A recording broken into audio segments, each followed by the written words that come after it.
Hello.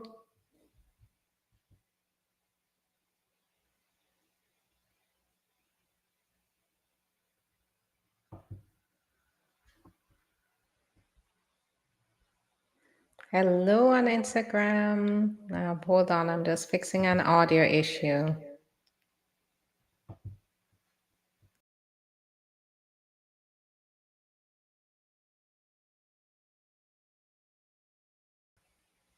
Hello. Okay, let me know on Facebook and YouTube. Can you hear me? I just want to know if you can hear me. Hi there. Let me know on Instagram. Can you hear me? Hello. Confirm. Good night, Mike. Go ahead and let me know. Okay, good. You can hear me. Good, good, good. I'm getting adjusted to this mic. Thank you all for joining. Great. I appreciate that. On YouTube, let me know. Okay, good. Nice. All right, so let's get started. I was and we were just great. Thank you so much, Jellica. Thank you for joining, Chi. So I was talking about the latest tactic that is happening right now in immigration courts. That is, it's basically a trap to get immigrants detained by ICE. And what's happening is those immigrants who do have their court hearings in person, because you do have hearings by video, and then you have hearings by in person that you have to attend in person. And some people can apply to have their court hearings done by video. It just depends on what's going on, what the circumstances are. But those individuals who do have their hearings in person are going to their hearings, complying with the law.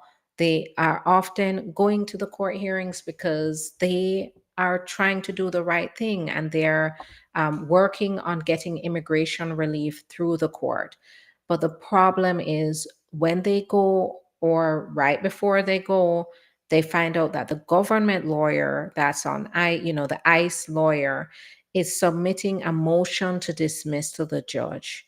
And when the hi there, Tanya, and when they go ahead and submit this motion and the judge grants it, and a motion to dismiss can be put forth based on it just depends on the case and the facts of the case and the arguments they're making.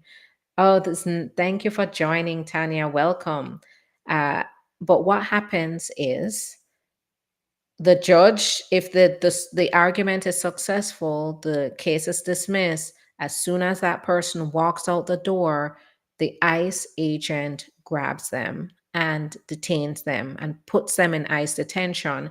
But here's the other thing. If at the time they applied for their immigration relief through the court, they were in the country for less than 2 years, what they're doing is saying, okay, and that's the strategy. If you have been in the country or were in the country for less than 2 years at the time you filed with the court, then they get it dismissed. They're making the argument that they can file for expedited, not file, they can actually put the immigrant through expedited removal. That means that as soon as they detain them, within a day or two, they're on a plane and being deported. So that is what is happening. It's happening all across the country. Right now, I'm seeing reports of it happen in Miami. It's happening in Washington, in Seattle, San Diego. So if you have a court hearing in person, it's now time to look at. Now, I can't tell you not to show up for your hearing. Not showing up for your hearing is also one of the worst decisions that you could make. Because one, if you don't show up for the hearing, you get a removal order in absentia, and what that means is that once you have a removal order, it's hard to get any kind of other types of relief. So you don't want to do that either. But it's important, and it really is on a case by case basis. But it's important for you to seek legal advice. Talk to your attorney if you're already represented by an attorney. Make sure you sit down and have a heart to heart talk with the attorney about what to expect. It doesn't mean that attorney is not going to keep fighting for you, but it may mean that the fight is going to be a harder fight, a more stressful fight if you're detained, of course. But it does not mean, once again, that all hope is lost. Another thing you should know, so there are three things I'm going to tell you here. If you are afraid you're going to face the situation, or you are in the situation, or you will be in the situation, there's three things that you need to keep in mind. One, you need to make sure that you don't sign anything. Signing a document can mean that you could actually be signing permission for them to deport you. Also, seek out, look if there's other forms of relief, because other forms of relief can actually put a halt on removal proceedings, like the T visa. So, the T visa, once you get a bona fide determination letter, it means it puts a halt on removal proceedings until a decision is made. And once that decision is an approval, it means that you're able to your deportation is canceled and you're able to move forward and go on a path to green card instead. So it's very important that you understand that, and make sure you talk to your attorney. Make sure you strategize with your attorney. Um, do not talk to the whoever is detaining you. They're not your friend, and they're going to use all the information you give them. They can use that information against you. You can use your right to remain silent and only talk to your lawyer.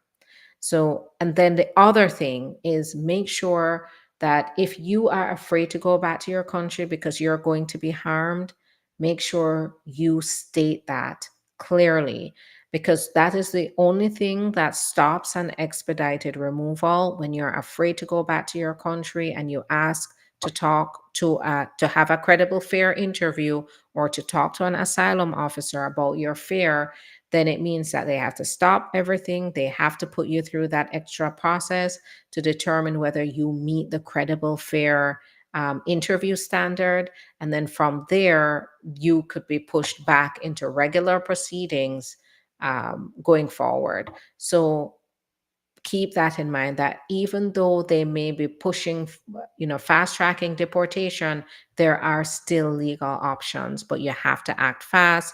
And this is where having an attorney is essential. Now, when it comes to looking at other forms of relief, that can serve as a possible alternative to court. And sometimes that relief, as I mentioned with the T visa, can actually create a situation where you can get your deportation canceled and instead move forward with that form of relief. So give us a call. Make sure you go to the link in the profile. That's going to lead you to the link tree where you'll see a button. You can schedule your own appointment. We answer phones 24/7 right now. Our team is working around the clock to make sure that we're answering calls, that everybody does have a chance to ask whether there's an alternative option for them.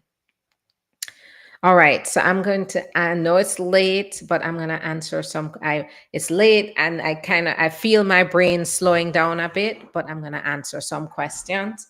So go ahead and put your questions in the comments so I can answer those questions.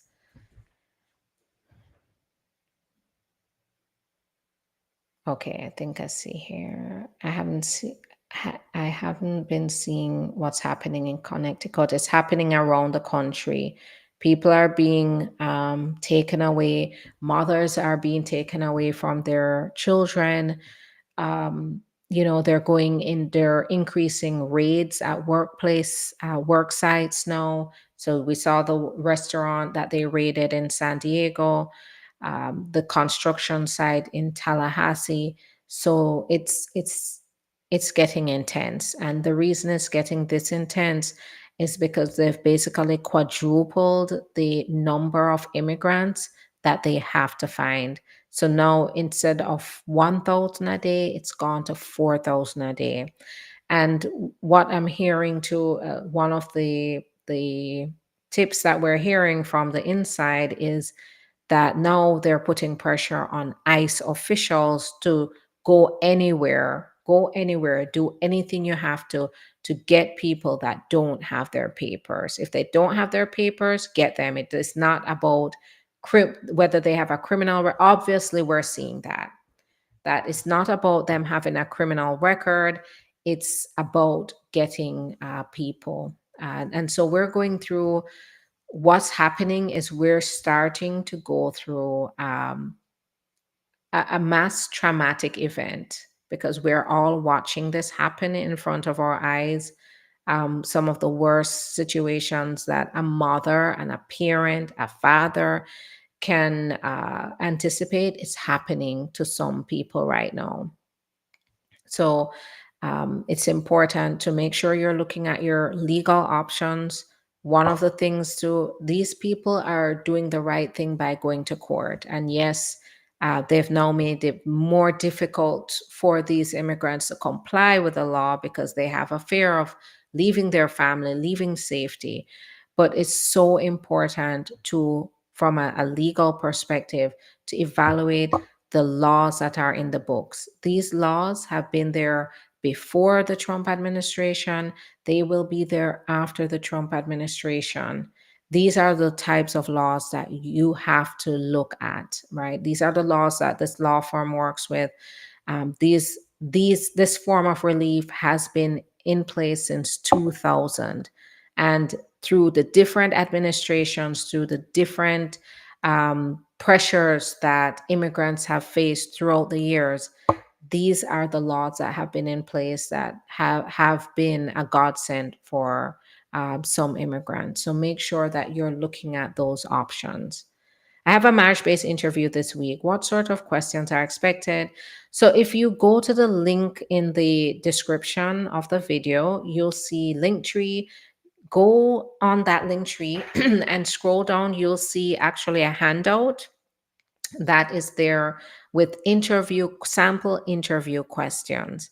So I believe you have to sign up, and once you sign up for our newsletter, then, which the newsletter is very good, by the way, you do get a lot of information there. But once you sign up there, you will be emailed um, a sample of questions that you could prepare for, and you and your spouse can look over those and just make sure you're on the same page. I definitely understand, and what I would say, so when going into your marriage based interview, and I'm pretty sure many of there are multiple people watching this that maybe are in the same situation. So you're at the tail end of your process now. Going into that interview, you need to know line by line everything in your application. The officers are going to ask you your address history. They're going to compare addresses. They're going to ask you about addresses. They're going to look at your identification, yours, your spouse's identification, to see if there are any discrepancies, see if there are any mismatches. So know your applications. If you go through your applications now and you see that there is information, maybe something that you missed or something that turns out to be incorrect, make sure you make a list of those in case you have to talk to the officer about making those corrections, especially in some cases where they may question an omission or they may question information that's not correct. So you want to make sure that you look for information that you may want to correct. And then look at those sample questions, and then, get the PDF, look at those sample questions, and go over it with your spouse. It's not a guarantee those will be questions you will have, but it's likely at least some of those will show up. Cannot find the link. So it should be in the description of the video. I don't know if the description appears after the live is finished, but usually there's a description at the bottom of this video, and I think towards the comment section, and then you'll see the link there. You click the link, and it should take you there. Uh, if not, you can also go to my page, so immigration lawyer Sharifa on Instagram. Let me just make sure. Yep, immigration lawyer Sharifa on Instagram, and you'll see the link there on the homepage as well. All right. Spouse die big file for VAWA. What are my chances? So it depends on your facts, but if you were mistreated by your spouse, or then VAWA would work here. My cousin's employment authorization card has already expired since April in humanitarian parole program, but he's now married and already applied for adjustment of status. He did apply. So yes, if he was paroled, so he was paroled into the country. When you're paroled into the country and then you get married to a US citizen, you can still get adjustment of status. So in this case, even though he has lost parole, because he's married to a US citizen, he's still able to pursue adjustment of status. So this is where I say, if you're losing your status, you're losing parole, don't it's not the end of the world. I know, well, what I would say is, because it can feel like the end of the world, I understand this is devastating, but what I say is, give us a call or give your attorney a call and start looking at other options.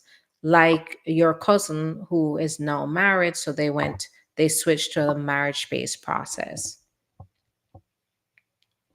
If I request a waiver on my I-751 pending based on abuse, can I still be able to file for citizenship at 3-year mark if it's the VAWA I-751 waiver? Yes, meaning if you are mistreated, you applied for the waiver, you are mistreated, then yes, the 3 years would still apply for you to get citizenship. Hello. Pending T case. My child was sick with scoliosis diagnosis. I'm sorry about that. I can do anything with my case pending. So you may be able to do a request, an expedite request based on this. If it's life threatening, if you need medical assistance urgently, then doing an expedite request could be a possibility here to help speed up the processing of your case. It's not guaranteed, but it is based on the discretion of the officer, and an urgent medical need is one of them. Filed marriage based January 2025. How long will it take for EAD approval? So you should be getting something anytime soon now. So I would say 3 to 6 months. Any news for the ones working on I-601A form? Nothing new, just, it's being processed as normal. And of course, the processing times are still frustratingly long.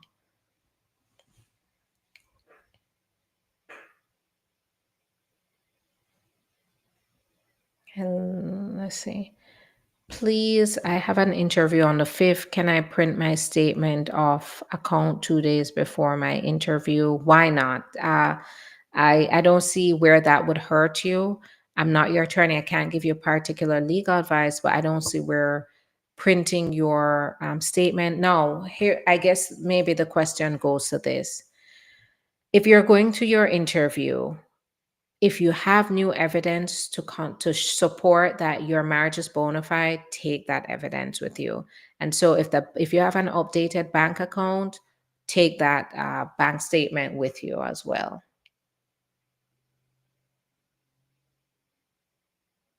How long does it take to get your work permit? Doing T status. So right now it's very slow, but what we have seen is those who have gotten it at about 6 months after getting the bona fide determination. So it took about 2 months to get the bona fide determination, and then another 6 months to get the work permit. Upon approval, you do get the work permit right away, and that is 12 to 18 months. And now I'm seeing it go towards the 2-year mark. So we're seeing longer processing times. Um, all right.